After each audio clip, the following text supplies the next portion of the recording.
읽겠습니다. 7절부터 19절까지.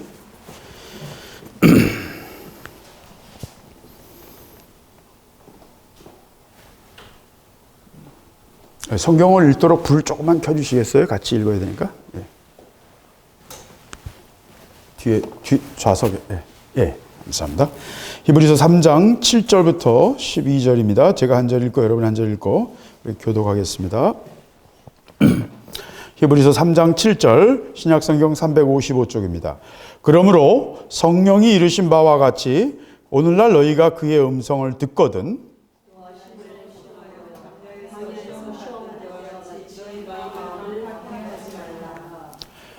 거기서 너희 열조가 나를 시험하여 증험하고 40년 동안 나의 행사를 보았느니라.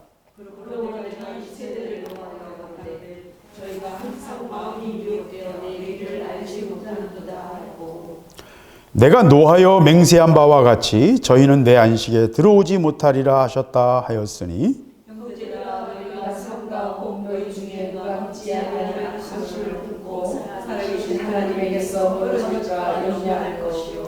오직 오늘이라 일컫는 동안에 매일 피차 권면하여 너희 중에 누구든지 죄의 유혹으로 강팍해 됨을 면하라.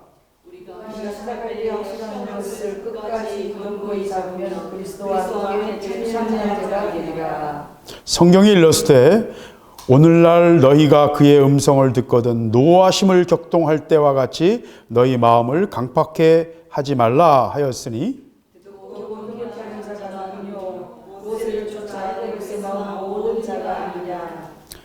또 하나님이 40년 동안에 누구에게 노하셨느뇨? 범죄하여 그 시체가 광야에 엎드러진 자에게가 아니냐?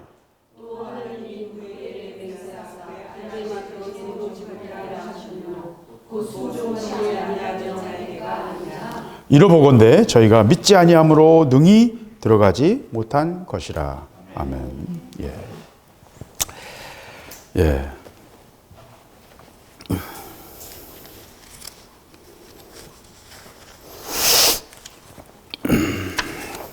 오늘 읽어드린 히브리서 말씀은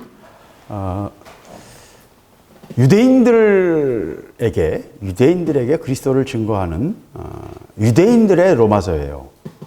로마서는 로마 교회의 로마인들에게 복음을 증거하는 것이었다면 이 히브리서는 유대인들에게 특별히 유대 전통에 익숙한 사람들에게 복음을 전하는 것입니다. 그래서 히브리서는 처음에 출발할 때 뭐로 시작하면 천사부터 시작합니다. 1장에 천사, 1, 2장에 천사 얘기 나와요. 예수님은 천사보다 더 위다. 천사는 수종들은 종들이지만 예수님은 하나님의 아들이다. 그 다음에 유대인들이 또 누구를 크게 쳐요? 모세가 대단하잖아요. 그러니까 모세는 하나님의 집의 사환인데, 종인데 예수님은 누구다? 하나님의 아들이다. 이렇게 천사와 모세를 비교하면서 다 유대인들이 크게 보는 거예요. 천사는 누가? 바리새인들이 천사들을 굉장히 대단하게 영적인 세계 요새 말로 하면 은사주의자들에게는 천사를 얘기하고 말씀주의자들에게는 모세를 얘기하는 거예요. 그러니까 그 당시에도 사두개인과 바리새인들이 있었거든요. 이거는 계속되는 거예요. 이건 계속되는 거예요. 인간의 성향에 그 영적으로 예민한 사람들이 있고 그렇지 않은 사람들이 있어요. 그게 그 인간의 성향의 문제가 그 안에 내재되어 있어요. 어쨌든 그 얘기는 제가 별로 길게 하고 싶지 않고요. 말로 설명할 수 있는 내용이 아니거든요. 그거는. 어쨌든 천사들을 얘기하고 모세를 얘기하면서 예수님을 소개합니다. 그러면서 이제 유대인들이 다 잘 아는 광야 이야기를 가지고 다시 예수님을 증거하려고 하는 거예요. 그러면서 이 말의 큰 얼개부터, 전 항상 이제 그 얼개를 좋아하니까 큰 그림을 봐야 되니까 얼개를 보면 유대인들이 예수님의 말씀을 듣고 어떻게 했어요? 맨 처음에는 좋아하다가 결국은 예수님을 죽여버렸잖아요. 거절했잖아요. 그죠? 지금 큰 그림에서는 그것을 말씀이 누구예요? 결국 예수님 자신이시거든요. 하나님 말씀이 예수님 자신이시니까. 하나님의 말씀을 거역한 유대인들에 대해서 지금 말하고 있는 거예요. 큰 그림에서 볼 때는.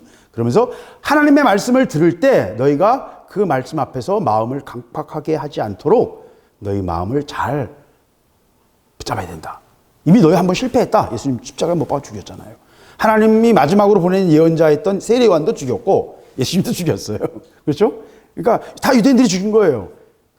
그러니까 하나님 말씀이 다가왔는데도 그것을 다 거절하고 오히려 그 하나님 말씀 전하는 자들을 다 죽여버리고 하나님 말씀을 대적하는 이스라엘 백성들의 역사였거든요. 바로 직전까지도 예수님까지도 그렇게 행해왔거든요. 모든 선지자들을 향해 돌을 던졌고요. 받아들인 적이 거의 없거든요. 하나님 말씀을. 그래서 하나님 말씀을 늘 거역하는 것에 대해서 이스라엘 역사 전체를 지금 빗대서 말하고 있는 것입니다. 그래서 이 이야기의 본질은 뭐예요? 결국은 예수 그리스도를 너희들이 거역했지 않느냐. 근데 내가 다시 너희들에게 설명하는데 예수 하나님의 말씀을 들을 때 그 말씀을 거역하지 마라. 말씀을 강팍하게 받아들이지 말라는 것입니다.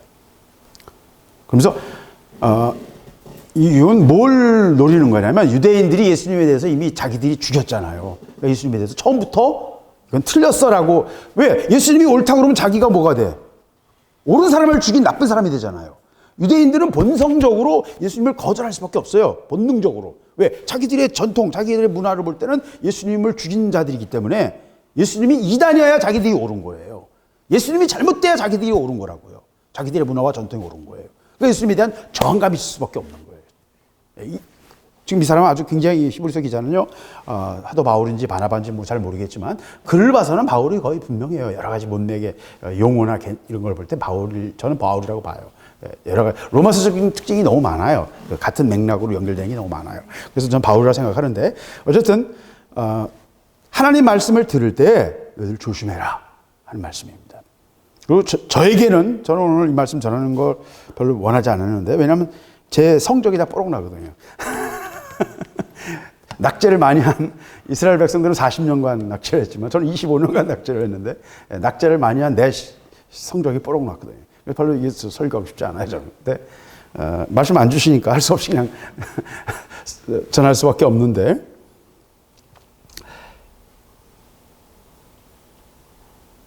하나님 말씀은요 몰라서 문제가 아니고 순종 안 해서 문제예요.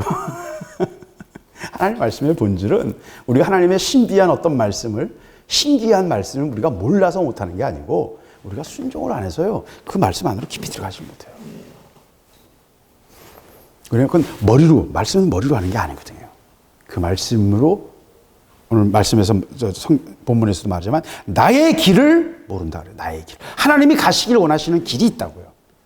나의 길을. 나는 길이요 진리요 생명이다. 예수님 말씀하셨잖아요. 하나님이 우리에게 원하시는 길이 있어요. 그 길로 들어가야 돼요. 그래서 그 길을 따라 더 깊이 들어가기를 원하시는데 우리가 그걸 못하고 있다는 거예요. 대부분 입구에서 머물러 있는 것입니다. 그래서 오늘 히브리서 기자는 너희가 그 음성을 듣거든 3중 7절 마음을 광야에서 시험하될 때와 같이 너희 마음을 강팍하게 하지 마라. 마음을 강팍하게 하지 마라. 이거 한마디예요. 오늘 말씀 전체가 사실은. 그 나머지는 다 그 상황을 설명하는 것뿐입니다. 마음을 강팍하게 하지 말라는 거예요. 마음을. 강팍이라는 말은 우리 잘 안 쓰는 옛날 말이잖아요. 강이라는 말은 강철할 때 강한, 금강석 할 때 강이에요. 강할 강자예요. 뭔가 강하다라는 의미고, 팍이라는 말은 괴팍하다 할 때 괴팍인데, 그 말은 남의 말을 잘 안 듣고 굉장히 깐깐하게 구는, 그 심통쟁이 할망구, 심통쟁이 할아버지들 있잖아요. 동네에. 그 조금만 이상하면 막 소리 지르고 그러는 분들 있잖아요. 그건 왜 그러냐면 치매기가 오면요. 심통이 볼 수밖에 없어요. 사람이 점점 여유와 관용이 없어집니다. 치매가 오게 되면 조금씩 부은 치매가 오면 그럼 굉장히 더 심통스러워져요 사람이. 그러니까 안 오도록 여러분 기도 좀 하셔야 될 거예요. 근데 치매 문제도 그렇지만 하여튼 인간이 병들고 인간의 삶의 죽음에 의해서 결국 죽음이 우리를 먹게 만드셨거든요. 그건 DNA에 이미 그렇게 조절돼 있어요. 다 스위치가 돼 있어요. 우리 몸을 만드는 DNA는 우리 그 정자와 난자에 들어있는 DNA가 다 합쳐서 한 10%도 안 돼요. 나머지 90%는 스위치예요, 스위치. 근데 그 스위치 속에 이미, 그건 지금 현대과학도 그건 못 들어가요. 그리고 그 스위치가 너무 그 정보 결합 방식이 너무 복잡해서 지금까지 2차원이라고 생각해서 3차원까지 갔는데 최근에는 4차원이라는 것까지 알려졌어요. 그러니까 접힌 화학 물질이 문제가 아니라 그 물질의 이 구도, 이런 거 구도 자체가 어떻게 접히는가에 따라서 다른 역할을 하더라고요. 이게 인간의 머리로는 이걸 절대로 이건 해도 못할 것 같다. 예. 그거 가지수가 너무 많이 나오기 때문에. 근데 그 속에 이미 인간은 죽을 수밖에 없도록 죽음으로 세팅되어 있어요. DNA 안에. 하나님은 인간을 죽음으로 가두셨어요. 그래서 인간은 그 죽음에서 벗어날 수가 없어요. 근본적으로 거기에 갇혀 있는 거예요. 그렇기 때문에 하나님이 가두신 그 안에서 우리가 살아가면서 하나님의 음성을 들을 때 인간은요, 그 음성에 온전히 반응하지 못해요. 사람마다 다 다르지만, 제가 지금 치매 얘기를 하다가 이 DNA 얘기하다가 지금 여기까지 왔는데, 좀 옆으로 빠졌는데, 치매가 아니더라도 인간은요, 하나님의 음성을 들으면요, 그 하나님의 뜻을 알게 되면요, 순종할 것 같죠. 여러분 다 마음은 순종할 것 같잖아요. 근데 실제로 순종하면서 나가다 보면 우리가 순종 못 합니다. 해본 사람은 금방 알아요. 금방 알아요. 순종 잘 못해요. 그 뜻을 계속 따라가는 게 쉽지 않아요. 머리로만 순종할 수 있고 입으로는 순종할 수 있는데요, 순간순간 하나님 앞에서 왜 잘 순종 안 돼요. 그래서 마음이 강팍해져요. 하나님 말씀 앞에서요, 순종 안 하면요 마음이 강팍해져요. 아까 제가 말씀드렸잖아요. 상대방이 틀려야 내가 옳은 게 되잖아요. 그래서 순종 안 하면요 뭐가 되냐면 원망으로, 비난으로 가요. 계속 그 말씀에 순종이 안 되면요 뭐가 돼요? 곧 상대방을 비난하는 거로 가는 거예요. 상대방이 틀려야 내가 옳은 게 되니까 계속 비난으로 갑니다. 그게 강팍이에요. 그런 영적 상태를 전체를 가리켜서 강팍이라고 하는 것입니다. 하나님은요 우리의 강팍함, 한마디로 말하면 자기 기준과 자기 생각에 묶여있는, 자아에 묶여있는 우리의 모습인데 그게 강팍이에요. 우리가 지난번에 마태복음 5장에서 말씀드렸습니다마는 깨어진 자, 자아가 깨어진 자가 온유한 거고요. 자아로 사는 거는요, 그것이 부드러운 말을 쓰고 매너를 하고 신사적으로 하더라도 그건 하나님 보실 때 강팍이에요. 그리고 그것은 그런 매너로 감쌌지만 그 열매를 보면 결국은 강팍이에요. 영국 신사들이 얼마나 멋지고 18세기 빅토리아 시대 영국 신사들 얼마나 멋져요. 그러나 그들이 식민지로 가졌던 나라들에서 행한 짓들을 보면 말할 수 없는 참혹한 일들이 있습니다. 영국 신사들이, 벨기에 신사들이, 벨기에도 레오폴드 왕 귀족들이 굉장히 세련되고 멋있거든요. 그들이 콩고에서 행했던 일들을 보면 상상할 수가 없는 일들. 부드러운 것 같고 굉장히 젠틀한 것 같은데 실제로는 그거 열매의 결과를 보면 다 드러나요. 말에 속을 필요가 없는 거죠. 하나님 보실 땐 그것도 다 강팍입니다.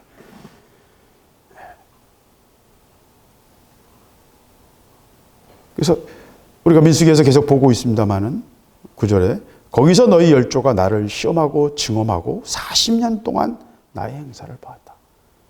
왜 40년 동안 봤어요? 계속 실패했으니까. 가데스 바네아에서 정탐하고 쳐들어갔으면, 믿음으로 쳐들어갔으면 그냥 2년이면 끝나는 일이었어요. 순종하면 끝나는 일이었어요. 근데 울고 불고 난리가 나고 하나님 앞에서 애굽으로 돌아가자 막 난리 법석을 피우니까 하나님께서 40년간 너희들을 광야에서 돌릴 것이다 선포하시니까 이제는 또 오기가 생겨서 거꾸로 또 올라가겠대. 전쟁하러 가겠대. 뒤늦게. 행동이 문제가 아니에요, 여러분. 그러니까 똑같은 모양을 한다고 하나님의 일을 하는 게 아니라니까요. 행동의 문제가 아니에요. 그 순간 하나님의 음성, 하나님과 관계 속에서의 순종의 문제예요. 똑같은 행동을 하는 것 같은데 하나님이 아니라고 했는데 가면 그건 망하는 거죠. 그러니까 하나님의 말씀은, 하나님의 뜻은요, 행동 목록이 아니에요. 그 순간 하나님이 뭘 우리에게 요구하시는가라는 실시간 하나님과의 연재식 교제인 것입니다. 그 음성에 순종하고 한 발 한 발 나가는 것입니다.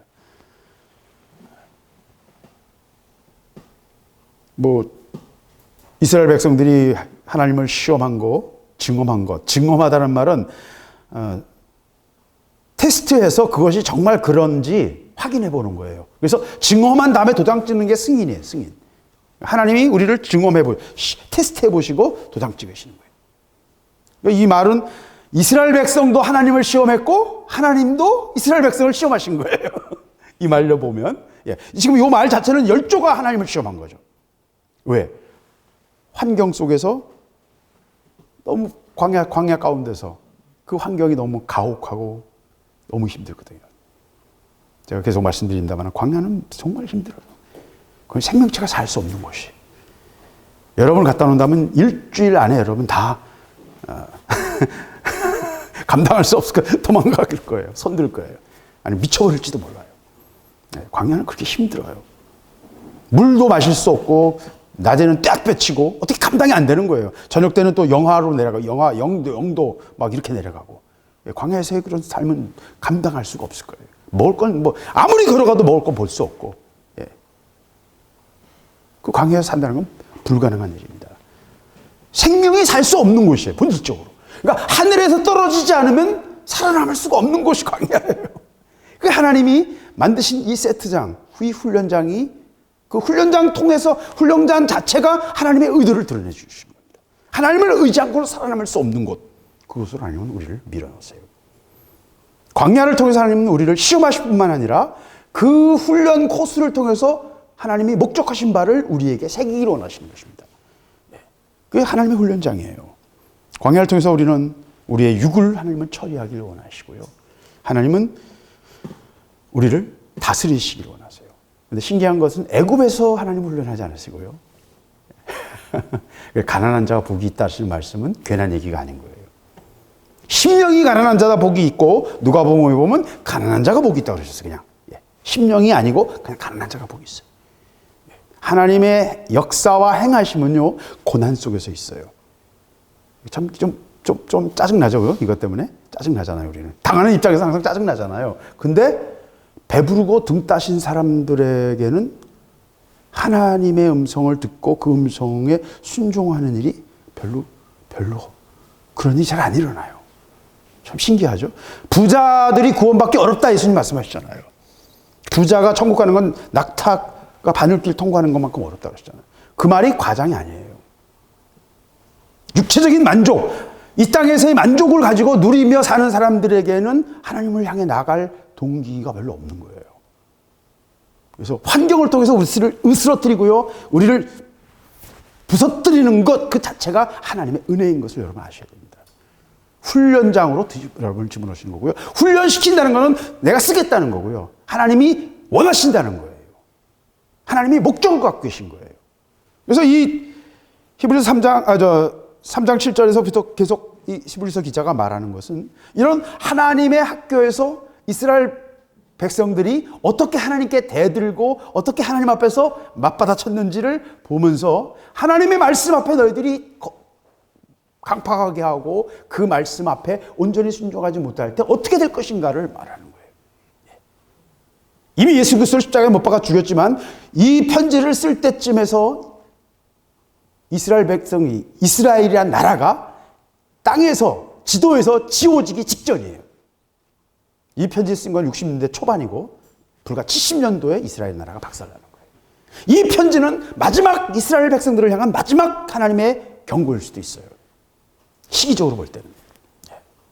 하나님 말씀 앞에서요, 하나님 마냥 반복하시지 않거든요. 모든 훈련은 다 때가 있고 정함이 있어요.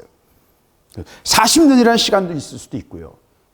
사람마다 다를 수 있습니다. 그러나 분명한 거는 때가 있어요. 정함이 있어요. 마냥 똑같은 걸 반복하시지 않습니다.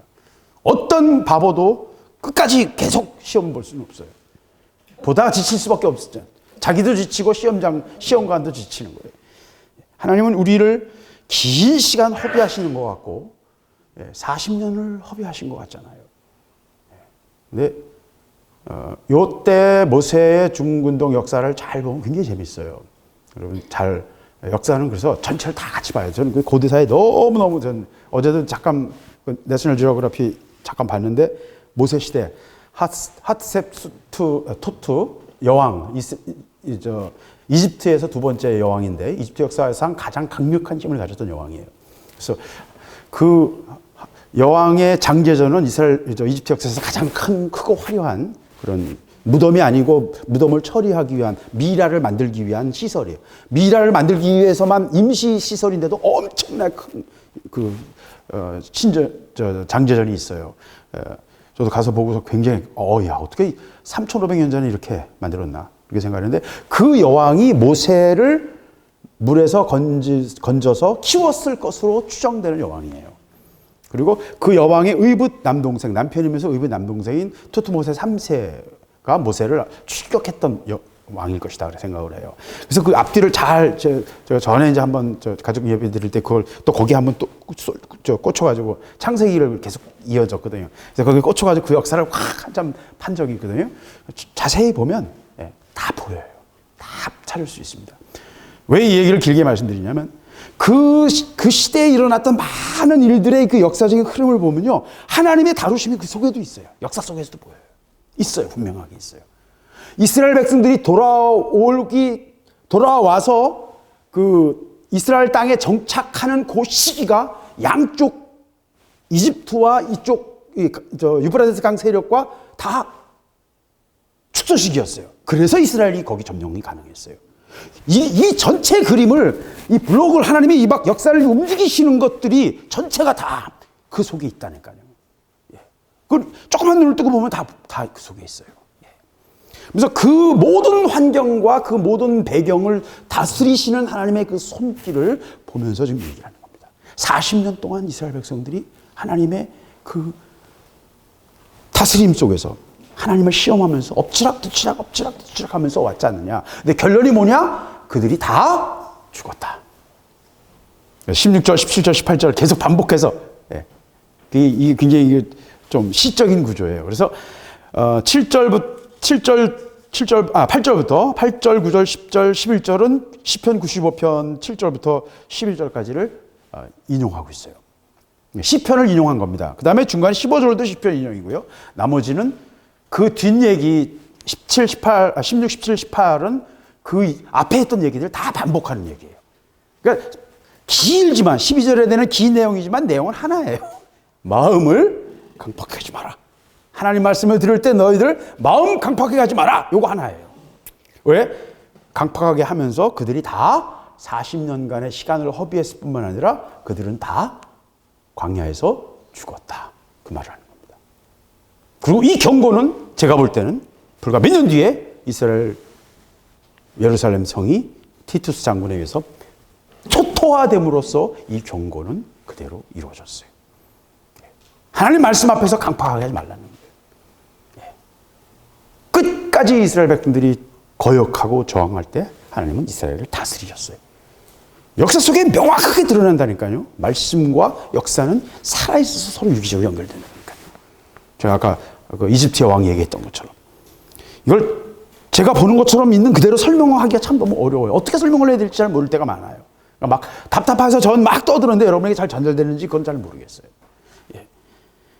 분명한 거는 이 광야를 통과시키셔서 하나님이 40년을 계획하신 건 아니었겠지만 이스라엘 백성들은 결국 계속 하나님 앞에서 엉겨붙고 하나님 말씀에 불순종하고 결국 하나님 그 내용을 다 아셨겠죠 미리.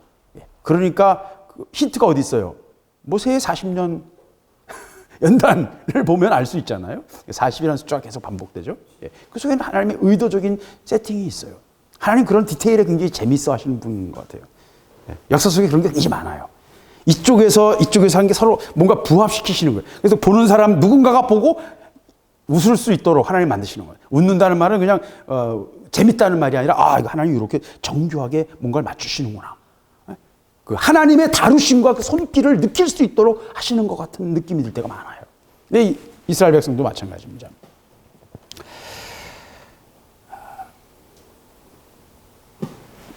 (40년간) 허비한 이유가 뭐예요? 마음이 강팍했기 때문입니다. 육을 다스리는데 육이 육체를 다스리는 거예요? 죽은 거는 육체지만 뭘 다스린 거예요? 마음을 다스린 거예요. 그죠? 이 관계를 잘 보세요. 하나님은 뭘 훈련시키시는 거예요? 우리의 마음을 훈련시키시는 거예요. 우리를 깨트리기를 원하시고요. 우리의 정체를 드러내기를 원하세요. 스스로 자기가 어떠한가를 알기를 원하세요. 광야를 통해서 하나님은요, 우리를 연단하시는데 뭘 하시기를 원하신다고요? 우리의 마음을 연단하시기 원하시는 것입니다. 마음을 연단한다는 것은 자아를 깨트리는 것도 포함되지만 자아를 깨트릴 뿐만 아니라 자기 자신이 어떠한가를 드러내는 거예요. 긁으면요, 제가 모든 돌이나 모든 물건들은 긁으면 그 정체가 드러나요. 긁히면서 정체가 드러나요. 그 속에 뭐가 들어있는지 나온다니까요. 그래서 광물을 찾는 사람들은 긁어요. 계속 긁어요. 긁어서 딱 보면 빛에 비춰보면 이게 구리다, 이게 철이다, 이게 뭐다라는 그 정체를 빛으로 긁어서 그 본질을 드러내고 빛에 비춰보면 제가 말씀드렸잖아요. 그 물질이 스펙트럼이 나오면서 색깔이 다 다르거든요. 각각 고유한 원자마다 최외곽 전자의 그 구조에 의해서 빛이 색깔이 다 달라져요. 그거는 이제 더 큰 원자들은 또 낮은 가벼운 원자와 나중에 비슷해지는 경우도 있어요. 외곽 전자가 똑같기 때문에. 그러나 그거 다 달라요. 하여튼 모든 원자는 고유한 색깔이 있어요. 그것 때문에 천체를, 우주를, 은하들을, 멀리 떨어져 있는 은하들을 우리가 분석하고 연구하는 것입니다. 그래서 하나님은 우리를 긁어가지고요, 그냥 있을 때는 몰라요. 긁어가지고 부서뜨려서 우리 속에 들어있는 것을 드러내기 원하세요. 하나님이 아시고 싶어서요? 아니요. 하나님 이미 알고 계세요. 누가 알게 하기 위한 거예요? 내가 알기 위해. 자기 자신을 자기가 알기를 원하시는 거예요. 못하라고 교만하지 말라고. 자기 꼬라지를 알고 스스로 무릎 꿇게 되기를 원하시는 거예요. 그게 광야의 제가 볼 때는 가장 중요한 목적이에요. 깨어지는 것도 물론 중요한 거죠. 깨어져야죠. 그건 뭐 기본이고, 깨어져야 하나님 앞에서 서는 거니까. 그러나 자기 자신 꼬라지를 자기가 알아야 돼요. 내가 잠깐만 틈을 줘도 나는 엉뚱한 데로 갈 수 있는 놈이구나라는 걸 항상 자기가 자기를 알고 자기 코를 죄야 된다니까요. 곱비를 죄야 된다니까요. 자기가 자기 곱비를 죄야 돼요. 하나님 그걸 원하시는 것입니다. 10절, 그러므로 내가 이 세대에 대하여 이 세대를 노하여 가로되 저희가 항상 마음이 미혹되어 내 길을 알지 못하는도다. 제가 제일 찔리는 거예요. 저는 항상 미혹되는 사람이거든요. 뭐 좀 재밌는 거 있으면 고개가 들어가고요. 저는 그 어린아이 같아요. 그런 측면에서는. 전 뭔가 흥미로운 호기심 덩어리예요. 그래서 뭔가 흥미로운 거 있으면 꼼짝 못해요. 그냥 거기에 사로잡혀요. 흥미로운 마음을 빼앗기는 게 있으면 막 거기에 막 집중해버려요. 항상 새로운 것에 저한테는 막 이렇게 마음을 빼앗기거든요. 근데 너희가 항상 마음이 미혹되어 내 길을 알지 못한다. 하나님의 길을 알지 못하는 것은 무엇 때문이에요? 마음이 미혹돼서. 그러니까 하나님의 길은 뭘로 알아야 돼요? 마음이 바로 돼야 돼요. 이거는 존재론적인 문제지, 하나님의 길은 머리로 이해하는 게 아니고요. 마음이 바로 될 때 하나님의 일이 우리가 알 수도 있고 갈 수도 있어요. 근데 마음이 미혹되면 길을 알지 못합니다. 미혹이라는 말은 뭡니까? 진짜입니까? 가짜입니까? 그건 가짜를 말하죠, 본질적으로. 그리고 미혹이라는 말은 또 뭘 암시하고 있어요? 속이는 주체가 있고 속는 자가 있죠. 그리고 보통은 속이기 위해서는 뭔가 미끼가 필요하죠. 낚시를 예를 들면 낚시꾼이 있고 물고기가 잡으려고는 물고기가 있고, 그게 뭐 붕어일 수도 있고 참치일 수도 있고 뭐 무럭일 수도 있고요. 요새 뭐 낚시 프로그램 많으니까 여러분 이제 많이 보셨을 거 아니에요. 그러면 잡으려는 물고기가 있어요. 물고기의 종류에 따라서 다 조금씩 다른 낚시법이 있고 미끼가 다 달라요. 왜? 그 물고기 습성을 알아야 되니까. 낚싯대를 몇 미터 깊이로 놔야 되느냐, 낚싯대를 미끼를 흔들어야 되느냐, 가만둬야 되느냐, 이게 다 달라요. 참치를 잡으려면요, 계속 물고기처럼, 진짜 물고기처럼 꽁치나 오징어를 가지고 진짜 물고기처럼 그 지역 참치들이 좋아하는, 그 해역에 사는 참치들이 좋아하는 미끼가 달라요. 그래서 그 지역 참치들이 좋아할 것 같은 미끼를 사용해서 진짜 물고기가 살아있는 것처럼 색깔도 좋고 막 요동거리면서 움직이면 바로 물어요. 근데 죽은 물고기 이렇게 놔두잖아요. 하루 종일 놔둬도 아무도 안 물어요. 물고기마다 다 달라요. 그 조건이. 다 상황이 다른 거예요. 그래서 진짜 참치가 비싼 이유가, 살아있는 참치가 비싼 이유가 그렇게 잡기 어렵기 때문인 것입니다. 한 달 동안도 한 마리 못 잡는 사람도 많고요. 이건 다 일본, 홋카이도 남쪽, 홋카이도와 혼슈 그 사이에, 그 근처 해역에서 많이 잡히거든요. 그래서 비쌀 때 잡으면 한 마리에 1억 원짜리 잡힐 수 있어요. 보통 뭐 700~800만 원, 뭐 1000만 원 정도가 평균 가격인데 200~300kg짜리 참치요. 한창 안 잡힐 때는 1억 원짜리 참치가 나오기도 해요. 1,000만 원짜리 참치가 나오기도 해요. 그러니까 상상을 못하죠, 우리가. 이해가 잘 안 되죠. 그러니까 그런 거 잡은 어부는 뭐 로또를 맞는 거죠. 엄청난 이제 뭐 빚 왕창 갚고 뭐 이제 그러는 거죠. 미혹이라는 말은 잡으려는 자와 잡으려는 대상이 있는 겁니다. 그리고 잡으려는 대상이 미혹되기 위해서는 대상이 좋아하는 기호가 있어요. 그죠? 좋아하는 먹이가 있단 말이에요. 그들이 활동하는 수심이 있고 그들이 좋아하는 게 있어요. 여러분 마음을 빼앗는 게 있다니까요. 제가 항상 호기심에 새로운 곳에 눈이 돌아가는 것처럼. 제가 도서관을 제일 좋아하는 이유는 그 당시 인터넷이 없을 때니까 도서관에 가면 새로운 얘기가 있거든요. 잡지들이 나오거나 새로운 책이 나오면 새로운 얘기가 있거든요. 그래서 그 새로운 것이 항상 제겐 관심이 있었어요. 아테네 사람들하고 똑같아요. 새로운 얘기, 뭔가 호기심, 뭔가 새로운 이야기, 내가 안 들어본 얘기를 들어보고 싶은 거예요. 다 자기 의도가 있고요. 자기 생각, 자기 관심이 있기 때문에 그것을 이용해서 마귀가 미혹합니다. 여러분이 의도가 없으면 마귀가 여러분을 물 수가 없어요. 물게 할 수가 없어요. 미끼를 먹는 물고기는 배고픈 놈이 먹는 거예요. 그렇죠? 좋아하는 것이니까 먹는 거예요. 좋아하는 것이니까. 그 속에 기호 관계가 없다면, 좋아함이 없다면 미끼를 물 수가 없어요. 하나님 광야에서 뭘 하시는 줄 아세요? 여러분의 그 속임수, 마귀가 속이는데 가장 잘 사용하는 여러분의 관심과 욕심과 의도가 다 깨져서 지치고 지금 짜증나고 피곤해서 아무 생각 없어지는 진짜 헤어진 마음이 다 헤어져 버린 아무 기운이 없는 그런 상태를 하려고 하세요. 여러분의 의도가 없는 상태. 왜? 더 이상 마귀가 그걸 가지고 여러분을 유혹하지 못합니다. 모든 유혹은요, 의도와 계획, 좋아함이 있어요. 좋아함이 있어요. 애착이 있어요. 애착이 없는 데는 유혹이 없어요. 그죠? 애착 때문에 유혹이 시작되는 것입니다. 미혹이 시작되는 것입니다. 네, 그 미혹. 마귀는요, 뻔한 수를 써요. 그래서. 그러니까 내가 참 미치고 바짝 뜨는 게 그런 거예요. 옛날에 제가 설교하면서, 하여튼 그 설교하면서 제가 썼던 비유입니다만은, 내가 나를 볼 때, 영적으로 볼 때, 곰을 잡을 때 곰 나무에다가 돌을 하나 매달아 놓고요. 그 밑에 꿀을 놔둬요. 꿀통을 놔두면 곰이 와서 그걸 먹으려고 꿀에 환장을 하거든요, 곰들은. 그걸 먹으려고 그러는데 뭐가 부딪혀요? 돌이 부딪히잖아. 그럼 돌을 확 밀어요. 그리고 먹으려고 하는데 꽝 부딪히거든요. 너무 크면 안 돼요. 적당해야 돼요. 그러면 이놈이 확 밀었는데 꽝 왔잖아. 그러니까 돌아보니까 돌이 있거든. 신경이 나니까 더 세게 밀어. 다음번에 올 때는 진짜 구멍을 내는 거예요. 그거를 계속 평생 반복하고 있는 내 모습을 저는 봐요. 뻔한 수인데 거기에 계속. 왜? 꿀이 너무 좋거든.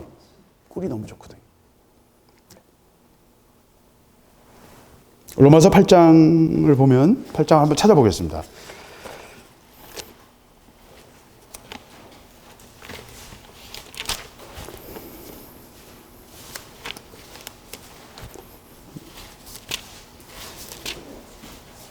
(8장 3절)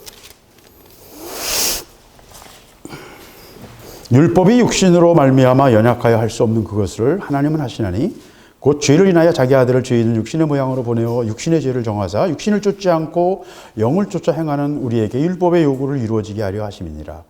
육신을 쫓는 자는 육신의 일을, 영을 쫓는 자는 영의 일을 생각하나니 육신의 생각은 사망이요 영의 생각은 생명과 평안이니라. 육신의 생각은 하나님과 원수가 되나니 이는 하나님의 법에 굴복지 아니할 뿐만 아니라 할 수 없음이니라. 육신에 있는 자들은 하나님을 기쁘시게 할 수 없느니라. 육신은 하나님을 기쁘시게 할 수 없어요. 육신은 본질적으로 하나님을 기쁘시게 할 수 없어요. 하나님은 육신에게 내리는 하나님의 그 결론은 우리 육신에게 내리는 우리의 여기서 육신은 몸을 말하는 게 아닙니다. 몸과 영과 정신 다 포함한 하나님의 영을 따르는 것을 뺀 나머지 전체 전인적인 모습, 하나님과 교제가 없는 전체적인 인간의 모습이에요. 그게 육신입니다. 그런데 그 육신으로는 하나님을 기쁘시게 할 수 없고요. 육신의 생각은 본질적으로 하나님과 원수가 돼요. 아무리 좋은 생각을 하고 아무리 거룩하게 하나님의 이름을 갖다 붙여도 그것은 하나님이 원수가 돼요. 왜? 육신 자체가 하나님과 원수거든요. 존재 자체가. 그러니까 육신에 대해서 하나님 뭘 원하세요? 죽음을 원하십니다. 육신에게는요, 하나님은 죽음을 원하세요.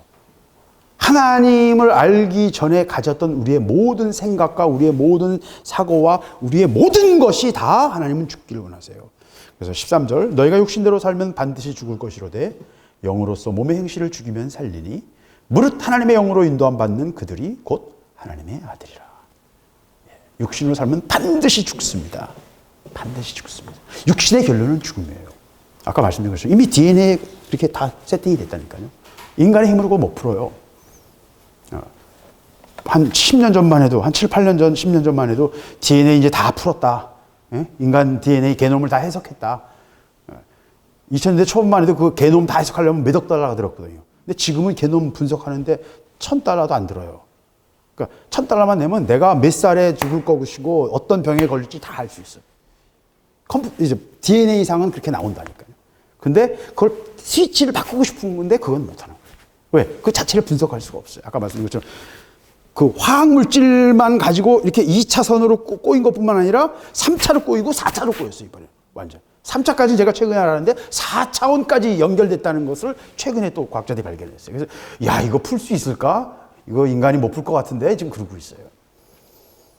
인간은 다 할 것 같은데 육신은 이미 세팅되었고 그것은 풀 수 없는 것이라는 것을 최근에 와서 이제 알게 되는 거예요. 다 풀 줄 알았어요. 그렇지 않습니다. 인간은 절대로 육으로는 하나님께 갈 수가 없어요. 우리가 세팅을 바꿔서 DNA를 조절해서 우리가 영원히 살 것 같아요? 아니요. 그렇게 못합니다. 하나님 그렇게까지 놔두시지도 않고요. 그 전에 지구는, 이 인류는 스스로 자기가 자기 목을 쥐게 될 것입니다.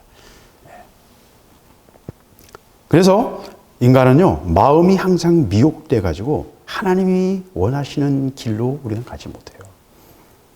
하나님이 우리에게 주시려는 건 생명과 평안인데 하나님의 길을 가지 않고서는 우리는 절대로 생명과 평안을 얻을 수 없어요.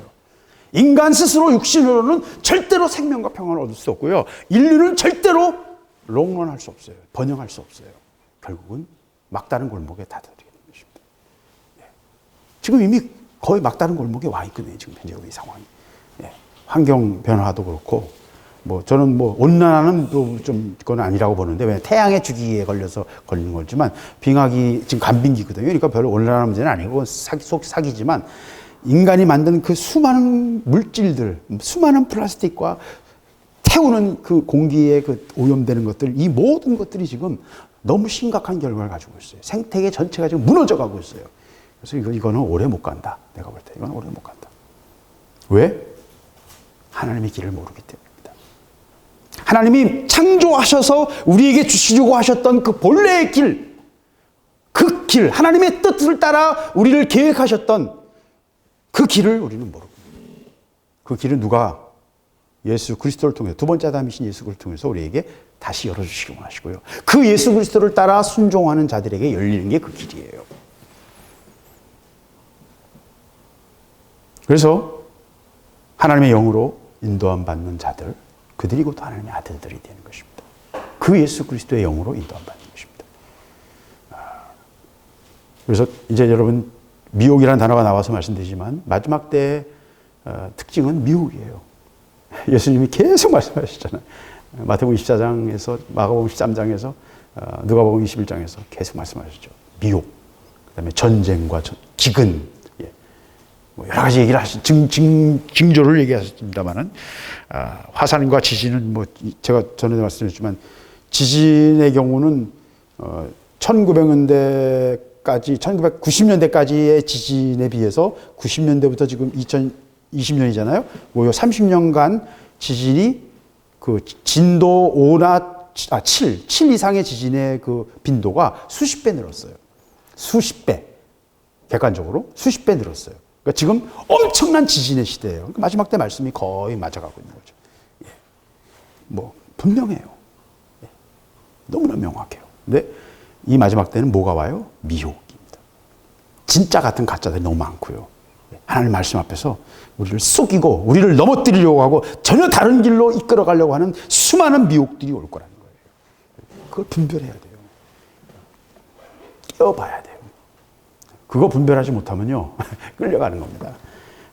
11절 내가 노하여 맹세한 바와 같이 저희는 내 안식에 들어오지 못하리라 하셨다 하였으니 내 안식인 뭡니까?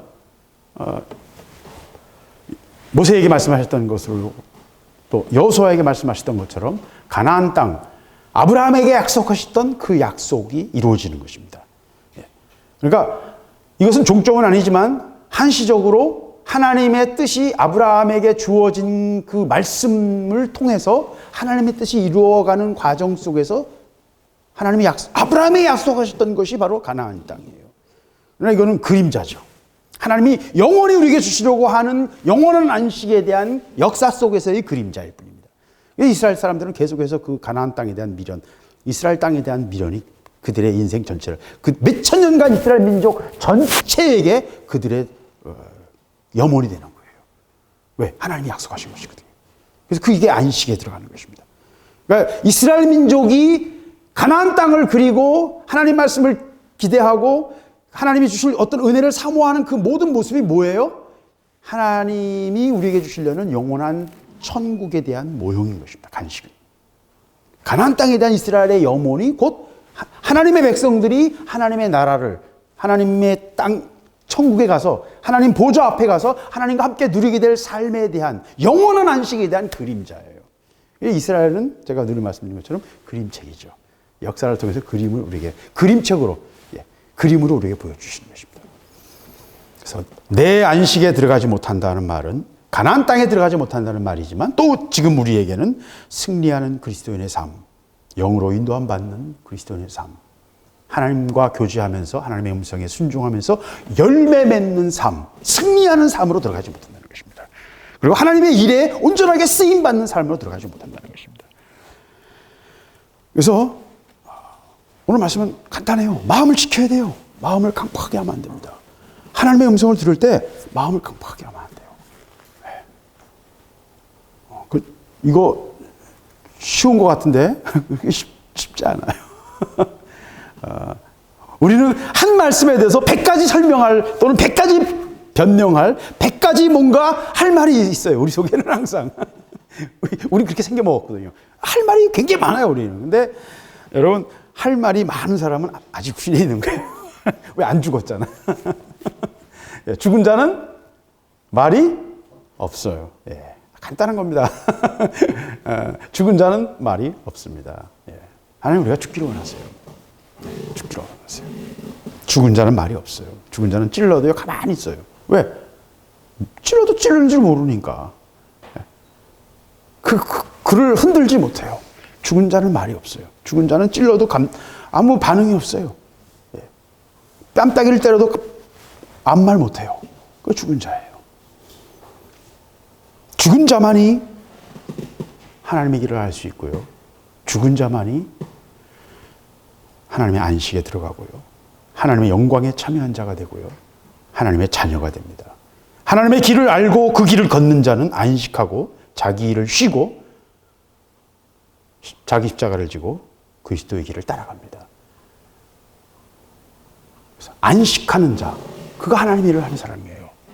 분주하게 뛰어다니는 사람이 하나님의 일을 하지 않습니다, 여러분. 안식하는 자가 하나님의 일을 합니다. 자기를 드리는 자들, 자기를 희생하는 자들, 자기 대가를 지불하는 자들, 눈물로 기도하는 자들. 뛰어다니는 사람들이 하나님의 일을 하는 게 아니에요, 여러분. 물론 필요할 땐 뛰어다닐 수도 있어요. 그죠? 급할 땐 뛰어다니죠. 근데 땀 흘리고 뛰어다니는 마르다가 하나님의 일을 하는 게 아니라니까요, 여러분. 근데 마르다도 필요해요. 왜 피가 없으면 장기가 어떻게 보호되겠어요? 그죠? 피부가 없이는. 그러니까 왜 뼈가 없이는 어떻게 우리가 형체를 유지하겠어요? 그러니까 딱딱한 뼈도 필요하고요. 뭐 피부도 필요하고 다 필요해요. 그러나 그것이 본질이 아니라는 거예요. 안식하는 자가 하나님의 일을 합니다. 생명은 안식에 있어요. 그래서 11절에서 안식에 들어오지 못하리라. 그러면서 하나님의 길을 따라 하나님이 주시길 원하시는 그 안식에 들어가야 한다 하는 것을 우리에게 말하면서 12절 형제들아 너희가 삼가 혹 너희 중에 누가 믿지 아니하는 악심을 품고 살아계신 하나님에게서 떨어질까 염려할 것이요 13절 오직 오늘이라 일컫는 동안에 매일 피차 권면하여 너희 중에 누구든지 죄의 유혹으로 강팍해 됨을 면하라. 예. 그래서 앞부분의 7절부터 지금 11절까지는 미혹해 되는 광야 생활을 한 이스라엘 백성들의 그 하나님과 관계 속에서 계속 미혹하다가 40년 동안 광야 생활을 하고 그들이 다 죽어나간 그 역사 이야기를 통해서 너희들이 하나님 말씀 앞에 온전하게 서서 그 말씀에 순종하는 삶을 살아야 된다는 것을 보여줬다면 12절, 13절은 이제 현실적인 실제적인 삶의 문제로 이 신앙을 어떻게 우리가 하나님 말씀 앞에 순종할 것인가를 말합니다. 그러면서 누가 믿지 않는 악심을 품고 살아계신 하나님에게서 떨어질까 염려하라는 거예요. 하나님 말씀을 들었을 때 순종하는 거, 그게 이제 제일 큰 문제고, 두 번째는 하나님과의 관계 속에서 계속 지나갈 때 믿지 아니하는 악심을 품고 살아계신 하나님에게서 떨어질까 염려하라는 거예요. 그러니까 하나님께 떨어지지 않기 위해서는 어떻게 해야 돼요? 믿음이 필요한 것입니다. 믿지 않는 것은 악심이에요. 하나님 앞에서 악한 것이에요. 예. 그렇기 때문에 믿지 않으면 어떻게 돼요? 하나님께서 떨어집니다.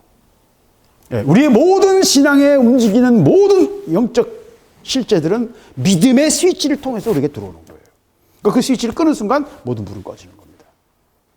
예. 믿음으로 하나님은 일하세요. 믿음으로 역사하십니다. 그래서 믿음에서 떨어지지 아니하도록 모든 문제의 핵심은 믿음이에요. 모든 능력과 모든 실제는 뭐로부터 시작됩니까? 믿음으로 시작됩니다. 믿음이 없을 때는 아무것도 없습니다. 믿지 않으면 하나님 일 못하세요. 하나님도 일 안 하세요. 못하세요. 믿는 자가 일을 하는 거예요. 가장 큰 일을 하는 사람이 누구예요? 땀 많이 흘리는 사람이에요? 아니요. 가장 확실하게 믿는 사람이에요. 확실하게 믿는 사람을 통해서 하나님이 일하시는 거예요. 너희 믿음을 보이라 그러시잖아. 너희 믿음을 보이라. 믿음이 가장 큰 일입니다. 믿지 않으면 어떻게 돼요? 하나님께로부터 떨어집니다. 떨어져요. 그래서 우리가 믿음이 약해지지 않도록요, 말씀을 잘 붙잡아야 돼요. 예, 말씀을 잘 붙잡아야 돼요. 하나님은 살아계신 분이에요. 이스라엘 민족이 계속 광야에서 왜 하나님 왜 진노하셨어요? 그 엄청난 기적을 보면서도 안 믿거든. 배고프다 그러고 물이 없다 그러고 다시 애굽으로 돌아가자 그러고 그 기적을 보면서도요 안 믿는 거예요. 우리가 볼 때 참 신기하죠. 어떻게 저렇게 보고도 안 믿을까? 예, 그게 여러분 자신의 모습이고 저 자신의 모습이에요. 아까 곰 얘기했잖아요. 똑같은 수포에 똑같이 또 당하잖아요. 한번 큰 기적을 보고 나서 막 감사하고 그러다가도 뭐 몇 달 안 지나서 또 다른 상황이 되면 또 원망이 나오고 표현이 나오고 그러잖아요. 이게 반복이에요. 밀물, 썰물, 밀물. 물이 들어올 때는 막 배 띄우고 좋아하는 것 같다가 물이 쭉 빠지면 또 다 정체가 드러나가지고 막 그게 우리의 삶이죠. 그래서 믿음에서 떨어지지 않도록 믿지 않는 악심을 품고 살아계신 하나님에게서 떨어질까 염려하라. 오직 하나님을 믿고 신뢰함으로 우리의 모든 일이 시작되는 거고 모든 일이 연결되는 것입니다. 그래서 그를 믿고 신뢰하는 그 믿음 위에 우리의 모든 것들이 서는 것이기 때문에 그 믿음에서 떨어지지 아니하도록, 믿음에서 떨어지면서 하나님과 관계에서도 멀어지니까 믿음에서 떨어지지 아니하도록 염려해라.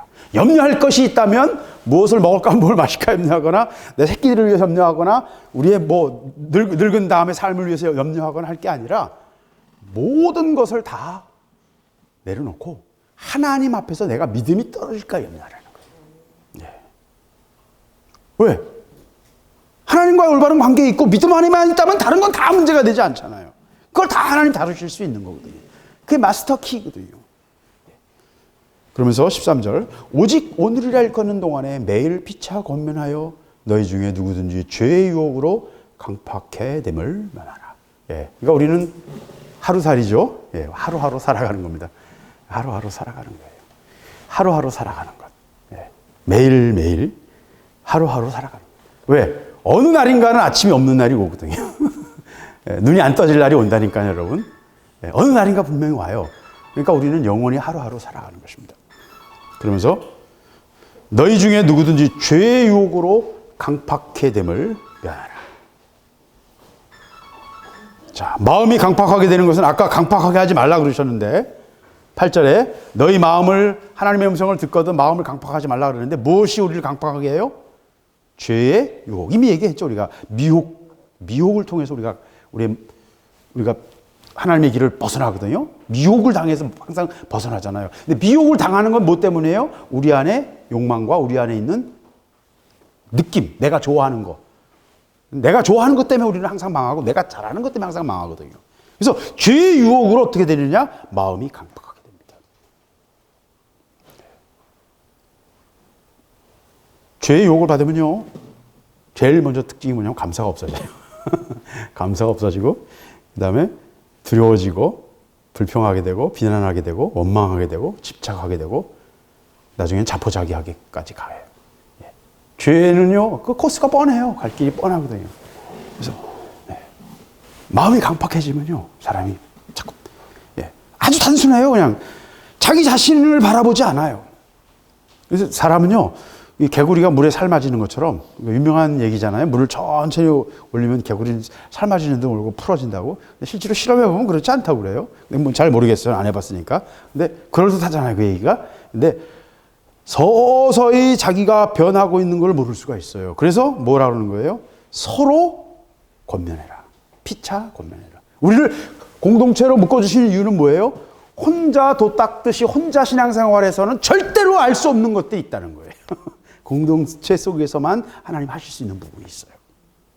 하나님은 혼자 일하는, 독고다이를 원하지 않으세요. 혼자 일하는 사람 별로 원하지 않으세요. 물론 하나님 혼자 평생 혼자 끌고 다니는 사람들도 있어요. 뭐 그런 분들이 계셔요. 그러나 대부분 보면 하나님 그렇지 않으세요. 우리 하나님 묶어놓으셨고, 그 묶어놓은 공동체 속에서 서로 돌봐야 돼요. 입에 밥풀이 묻었는데 나는 모르잖아, 절대로. 그래서 누군가 떼줘야 되고요. 나는 모르는데 서서히 변해가는 모습을 본다고요. 모든 사람은요, 그 나쁜 습관 때문에 어깨가 좀씩 달라요. 저도 한쪽이 높고 한쪽이 낮거든요. 제가 그래서 맨날 이 다리를 꼬고 앉잖아요. 이게 안 좋아서 그래요. 이게 똑바로 앉으면 뭔가 불편해. 살짝 꼬면 편해. 이거 뭐냐면 지금 뭐라 그러죠? 이 환도뼈, 엉덩이 안에 이 근육들이 수십 개가 있어서 이렇게 균형을 잡아줘서 우리가 서 있는 거거든요. 근데 이게 서로 자세가 조금씩 다르면요, 이게 한쪽이 당겨지고 어느 근육이 좀 커지고 계속 같은 자세를 반복하니까 풀어진 상태면 자꾸 힘이 약화되거든요. 그래서 균형이 좀 삐뚤어지는 거예요. 그게 거기서 이제 좌골 신경통이니 뭐 여러 가지가 오고 디스크도 그게 원인 중에 하나예요. 불안정한 자세가. 옛 어른들이 말씀이 다 정확한 거예요. 자세를 꼿꼿이 해라는 말이 굉장히 중요한 말이에요.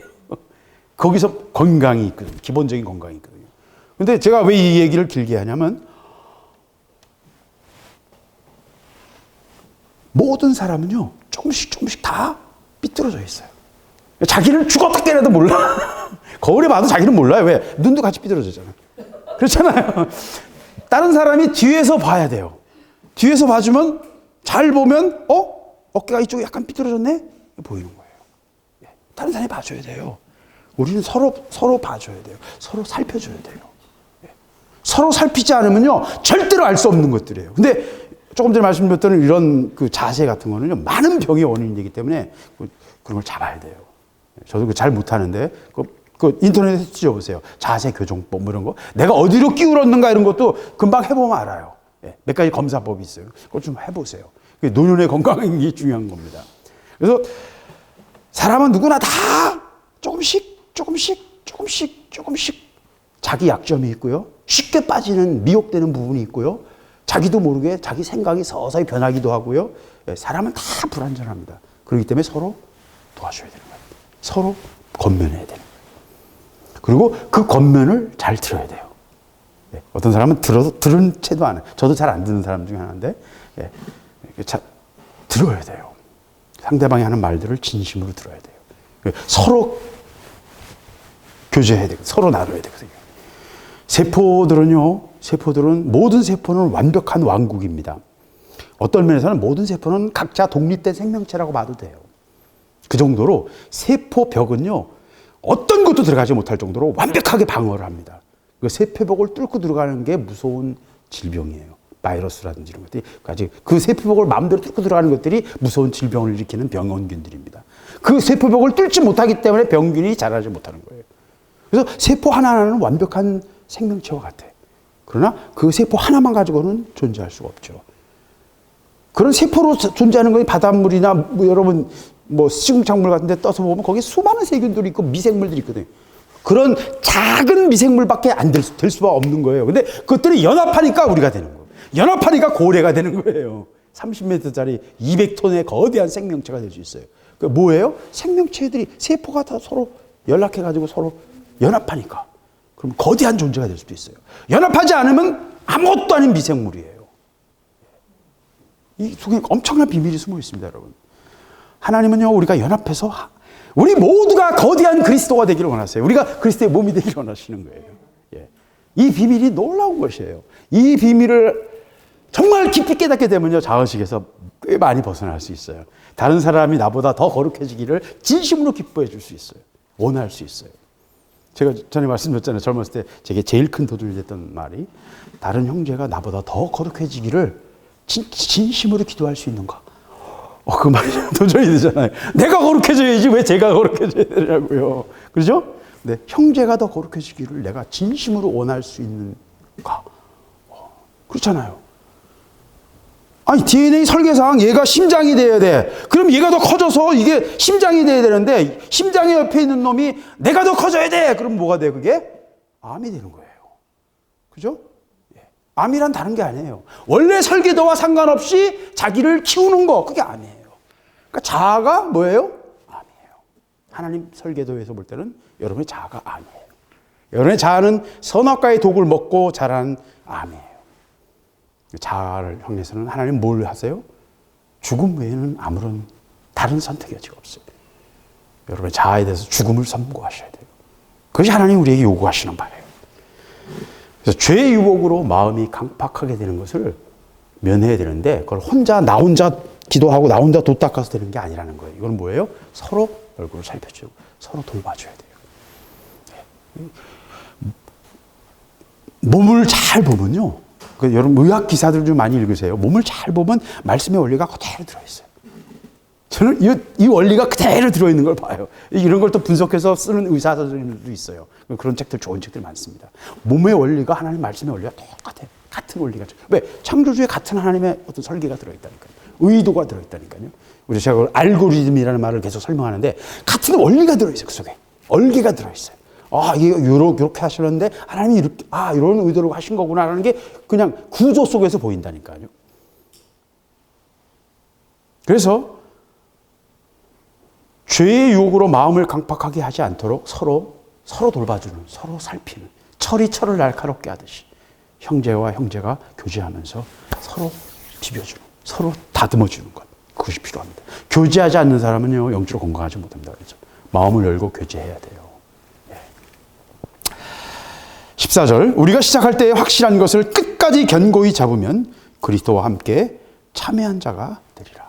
오늘 사실은 여기서 결론이에요. 그래서 15절 이후는요, 전체를 반복하는 일종의 시적인 어떤 용어입니다. 그러니까 같은 내용, 새로운 내용은 아니에요. 그러니까 여기서 일단 결론을 내리겠습니다.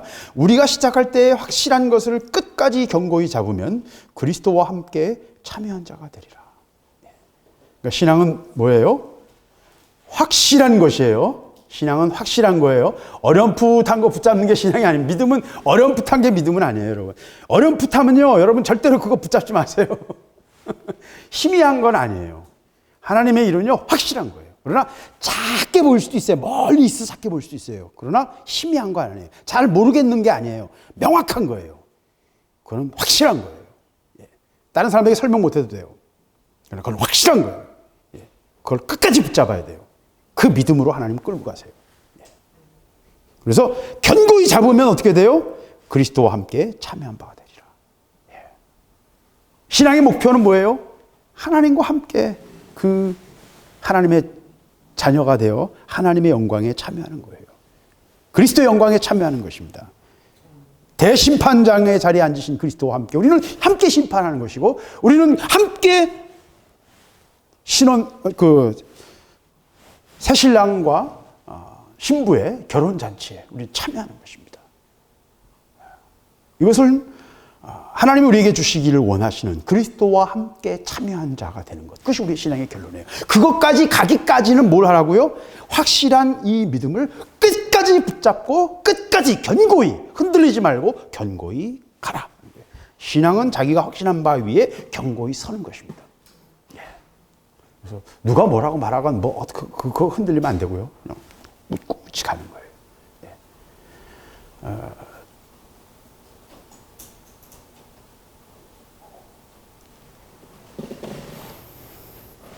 저도 그렇습니다. 며칠 전에 제가 오랫동안 끊어져 있던 제 선배 목사님한테 전화가 왔는데, 저 전에 한번 언급해드렸던 개봉동 쪽에서 이제 목회하고 계신 제 2년 선배, 저희 교회 선배님이셨고, 하여튼 그분 때문에 제가 신학교를 가게 됐으니까 같이. 같이 대학교에서, 같은 교회 그 대학교 수련회에서, 대학생 수련회에서 같이 그리스도를 영접했어요. 그래서 둘이 같이 주님을 알게 되고 그랬는데, 그 선배님이 이제 전화가 왔어요. 근데 지난 2014년인가 하여튼 한번 통화를 했었는데, 그 다음에 본인이 전화기를 잃어버려서 전화번호를 다 날려버렸대요. 그래가지고 전화를 할 수 없었다, 뭐 이렇게 얘기를 하시더라고요. 근데 통화를 하면서 제가 느꼈던 것은, 내가 자기가 이제 그 개봉교회 가서 지금 24년 됐대요. 근데 딱 내가 계산해 보니까 제가 그 기도원으로 들어가서 실종된 지 딱 24년 된 거예요. 그분 목회한 거하고 내가 실종된 거가 똑같은 거예요. 하나님 앞에서, 저 선배들이나 신학교에서 볼 땐 제가 실종된 거죠. 도대체 어디서 뭘 했느냐, 뭐 이런 얘기를 계속 물어보는 거죠. 근데 내가 뭐라고 말해야 될지 모르겠어요. 설명을 못 하겠어요. 근데 분명한 것은, 내 안에 확실한 것은 하나님이 뭔가 하실 것에 대한, 하나님이 하시는 일에 대한, 하나님의 손길 안에 있는 것에 대한 너무나 분명한 것은 있었어요. 집사람들 그건 알고 있어요. 근데 하여튼 뭐라고 설명은 못 하겠어. 뭐라고 설명 못 하겠는데, 하나님의 행하심에 대해서는 너무나 확실해요. 근데 뭐라고 말을 못 하겠어요. 그래서 이 선배들은 노목사님입니다. 노목사님한테 내가 뭐라고 말해야 되나. 그래서 그냥 10년 동안 기도원에 있다가 나와서 그냥 뭐 먹고 살라고 글 쓰면서 먹고 살았다고. 그거밖에 할 말이 없는 거예요. 예. 그러면서 지금 와서 생각하니까, 그때는 그렇게 생각 안 했는데, 그 목사님 얘기하면서 내가 우울증이었나요? 나 그렇게 요새 와서는 그런 생각도 한다고. 응? 내가 왜 목회를 한 10년 기도원에 있었다가 나왔으면 그럼 목회를 다시 시작했으면 될 텐데 왜 내가 목회를 안 하고 계속 그러고 있었을까? 내가 우울증이었는지 모르겠다고. 내가 그렇게 말을 하긴 했어요. 근데 모르겠어요. 제가 우울증이었는지, 그건 집사람이 잘 알겠죠. 내가 우울증이었나? 그것도 잘 모르겠고, 분명한 것은 하나님의 다루심 안에 있다는 것입니다. 저는 거기에 대해서는 한 번도 의심한 적이 없어요. 제가 기도원에 들어가면서 그 전에 있던 교회에서 퇴직금을 받았는데, 이제 당장 다 털고 들어갔으니까 뭐 아무것도 없잖아요. 그러니까 하나님 내 마음에서 그 퇴직금을 내놓으라는 거예요. 그게 전제세. 목사가 뭐 저금이 있어요, 뭐가 있어요. 그래서 그냥 톡 털어서 하나님께 드렸어요. 진짜 전부를 드린 거죠. 그거 드리면서 하나님, 이제부터 하나님 훈련 기간 동안 하나님 100% 책임지실 걸 제가 믿는다고. 그리고 고백을 했는데, 그 고백 이후로 한 번도 저는 하나님이 공급하심에 대해서 의심을 본 적은 없어요. 왜? 하나님이 약속하신 걸, 하나님이 주실 것을 제가 알고 있거든요. 네. 지난 24년 동안 저는 그렇게 살았습니다. 하나님은 분명히 일하실 것을 제가 알고 있었어요. 내가 뭘 해야 되는지, 왜 이러는지, 무엇 때문인지 저는 잘 모르겠습니다만은, 물론 이 전체는 제 불순종과 제 미혹 때문입니다. 기본적인 원인은. 그러나 그것만으로는 설명할 수 없는 것들이 너무 많아요. 네, 분명한 것은 내가 붙잡고 있는 아버지와의 나와의 관계인 것입니다. 그 믿음 위에 서 있는 거예요. 다른 얘기할 것도 없고 설명할 수도 없어요. 그러나 끝까지 견고히 붙잡히면 그리스도와 함께 참여한 자가 될 것이다. 신앙은 이거 하나예요. 다른 거 없어요. 하나님 앞에 서는 것, 그리고 그 하나님의 음성을 들을 때 순종하는 것, 순종하지 않게 될까 봐 걱정하는 것, 염려하는 것, 그 믿음이 없어질까 봐 믿음을 걱정하는 것, 그게 신앙이고요. 15절부터 나머지 이야기는 시적인 얘기입니다. 성경에 읽었을 때 이 말은 다시 시편 95편을 또 다시 얘기하는 거예요. 그러면서 너희가 오늘날 너희가 그 음성을 듣거든 노하심을 격동할 때와 같이 너희 마음을 강팍하게 하지 말라 하였으니, 8절의 이야기를 다시 얘기하죠. 이건 시편 95편 7절 이야기를 지금 다시 반복하는 겁니다. 마귀는요, 하나님 음성을 들을 것 같잖아요. 하나님의 일이 이루어질 것 같잖아요. 통신이 되잖아요. 그럼 뭘 해요? 군사용어로는 그걸 재밍이라고 합니다. 레이더가 촥 비춰서 내가 여기 있는 걸 발견했어, 저기. 그러면 공격할 거 아니에요. 그럼 어떻게 해요? 그 다음 상대방이 레이더에게 전파 방해를 쫙 쏴요. 그래서 전파 방해를 잘 하면 적 레이더에 아무것도 안 보여요. 예. 마귀가 하는 일이 그런 것입니다. 하나님의 음성을 듣잖아요. 그러면 바로 다른 소리를 집어넣어가지고선 시끄럽게 만들어서 그 얘기를 혼란스럽게 만들어버려요. 말씀을 들을 때쯤 우리가 하나님과 뭔가 통해서 이제 하나님의 음성을 듣고 바로 나가려고 할 것 같을 때 마귀는 우리를 힘들게 만들고 우리를 하여금 강팍하게 빠질 수 있도록 우리에게 함정을 파고며 우리를 공격합니다. 그래서 마귀는요, 그 하나님의 음성이 명확할 때 마귀는 더 명확하게 활동을 해요.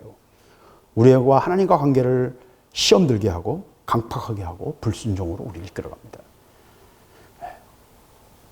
그리고 하나님 앞에서 하나님을 경록케 합니다. 16절. 듣고 경록케 하던 자가 누구냐? 모세를 쫓아 애굽에서 나온 모든 이가 아니냐. 네, 앞에 했던 그 시편 95편 말씀을 다 그냥 반복하는 겁니다. 그러니까 시적인 구조로 만든 거죠. 그러면서 경록케 한다는 말은 뭐예요? 증거가 많고 은혜가 많은데도 계속해서 딴소리 할 때 그 화가 나죠. 그죠? 네가 이 정도면 다 알아야 되지 않냐? 이런 거죠. 또 다시 1 더하기 1을 또 하고 있어. 예, 그러시는 거죠. 제가 늘 듣던 말이에요. 그러니까 제가 이 설교하기 싫다고 그랬잖아요. 제가 곰탱인 걸 알거든요. 미련 곰탱인 걸 알거든요. 근데 우리의 육은 다 미련 곰탱이에요. 똑같은 문제에 또 속고요. 똑같은 트라우마에 또 속고요. 자기 약점에 또 속아요. 똑같은 미끼에 또 물어요. 그거 반복하고 살아요, 우리 평생을. 17절. 또 하나님이 40년 동안 누구에게 노하셨느냐? 범죄하여 그 시체가 광야에 엎드러진 자에게가 아니냐.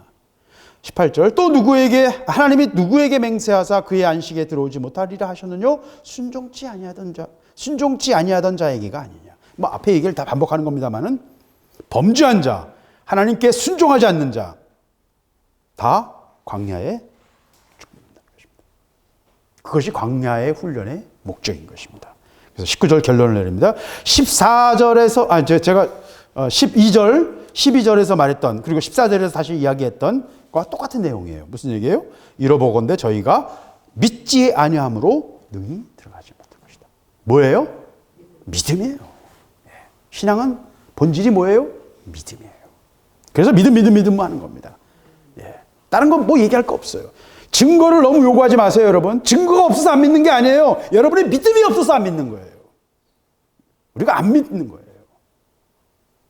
픽픽거리는 거예요. 하는 걸 아시거든요. 그래서 하나님의 성 들을 때 너의 마음을 강팍하게 하지 마라. 당부하시는 거예요.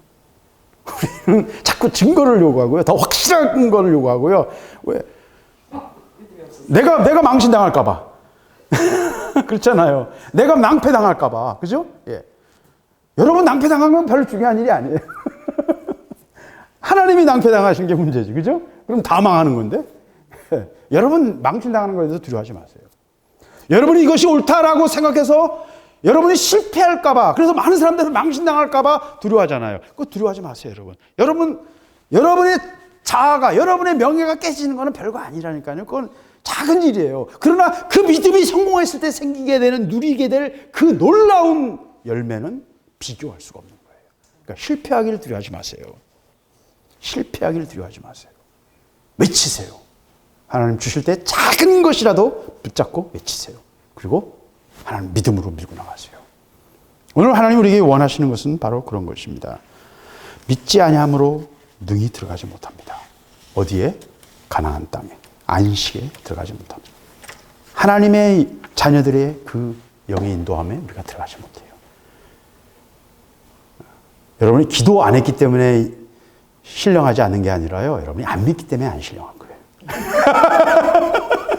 우리가 안 믿어요. 그렇죠. 그 말도 맞아요. 알이 먼저냐, 이거 먼저냐 같은 말인데, 결국 같은 말이에요. 근데 기도도요, 하나님 열어주셔야 돼요. 저는 그거 명확히 알아요. 내가 힘으로, 내 힘으로 하려고 하는 기도와요, 하나님 열어주시는 기도는 전혀 달라요. 근데 그래도 기도해야 돼요. 왜? 우리 마음을 보여야 되니까, 하나님께. 내 중심을 보여야 되니까. 열어주시면, 기도는 정말 쉬운 게 기도죠. 정말 쉬운 게 기도예요. 그리고 기도는 자기 마음대로 못합니다. 자기 마음대로 못해요. 어쨌든 오늘 말씀을 통해서 우리가 우리의 마음을 지키는 자가 되기를 바랍니다. 그리고 하나님 앞에서 하나님의 음성을 우리가 듣고 그 말씀에 우리의 마음을 두고 순종하고, 그리고 그 말씀으로 말씀을 믿음으로 온전하게 붙잡아서 하나님 앞에서 그 말씀을 성취하는 정말 열매를 거두는 저와 여러분이 될 수 있기를 바랍니다. 이 일은요, 마귀와의 싸움이에요. 마귀와의 싸움이에요. 영적 싸움입니다. 하나님의 음성이 온전히 증거되어서 우리가 수신해가지고 그 말씀을 따라 순종하는 것을 막는 것이 마귀의 일이에요. 마귀의 일은 복잡하지 않아요. 아주 단순해요. 여러분이 하나님 말씀에 순종하지 못하게 하는 것, 그거 하나뿐이에요. 하나님과 올바른 관계를 갖지 못하게 하는 것, 그것을 방해하기 위해서는 온갖 짓을 다 하는 것입니다. 그래서 너희 마음을 지키라. 마음을 깜빡하게 하지 마라. 자기 마음을 지키는 자가 되어야 되고요. 이것이 어떤 면에서 여러분이 생각하는 것보다 심각한 인생의 결과로 다른 결과를 가져올 수도 있습니다. 결정적인 순간에 내 마음을 지키는 자와 지키지 못하는 자에 의해서 엉뚱한 결과로 갈 수 있어요. 운명이 바뀝니다. 그래서 마음을 지키는 자가 될 수 있기를 바랍니다. 하나님 오늘 이 말씀을 통해서 우리에게 주시고자 하시는 각자에게 하시는 하나님의 음성이 있으리라고 믿습니다. 같이 기도하겠습니다. 하나님 감사합니다. 오늘 주신 말씀을 제가 먹기를 원합니다. 아버지, 내가 이거 전하기 싫어했잖아요. 아버지 아시죠? 내 밑바닥이 다 드러납니다. 아버지, 내가 얼마나 미련한 자인지, 얼마나 완악한 자인지, 아버지 지난 24년간 아버지 제 정체가 다 드러났고요. 아버지 수는 하나도 없고요. 다 양가 하는 것을 제가 봅니다. 아버지 저의 모습을 제가 다 봅니다. 아버지 저의 완악함과 미련함을 고백하지 않을 수 없습니다. 그러나 아버지 앞에 서기를 원하며 아버지 앞에 온전히 인도하심 앞에 서기를 원합니다. 아버지 순종하기를 원합니다. 그리고 믿음으로 서기를 원합니다. 믿음으로 서게 하시고 아버지 우리가 가야 될 길을 알지 못하지만 아버지의 음성을 듣고 그 말씀에 순종하기를 원하며 열매 맺기를 원하며 아버지와의 더 깊은 교제로 들어가기를 원합니다. 아버지 인도하여 주세요. 아버지 감사합니다. 아버지 제가 노 목사님과 통화하면서 아무 할 말이 없었어요. 내가 뭐라고 설명을 해야 될지 모르겠었어요. 아버지 그러나 감사했습니다. 아버지 저는 아무 할 말이 없고요. 정말 어떻게 뭐라고 말할 수 없습니다. 그러나 감사했습니다. 감사합니다. 아버지 저는 아무 할 말이 없어서 감사합니다. 그러나 아버지 이 모든 걸 통해서 하나님 일하시기를 원합니다. 아버지 제가 빚어지기를 원하며 제 마음이 아버지 앞에 온전히 드려지기를 원하며 이 강팍함이 온전히 무너지기를 원하며 아버지의 음성에 기민하여 그 영으로 인도함 받는 하나님의 사람들로 우리 모두가 쓰임받을 수 있도록 아버지 열어주시기를 원합니다. 안식하는 자가 되기를 원합니다. 아버지 우리가 우리 육체의 일을 거두게 하시고 멈추게 하시고 아버지 주의 안식에 들어가며 아버지 앞에 서는 자들이 될 수 있도록 우리를 이끌어 주시옵소서. 응답하시기를 원하며 이 말씀을 먹고 우리가 순종하며 열매 맺기를 원합니다. 아버지 인도하여 주시옵소서. 모든 것을 주님께 맡기며 예수 그리스도의 이름으로 기도드렸습니다. 아멘. 계속해서 기도하시겠습니다. 아버지 감사합니다.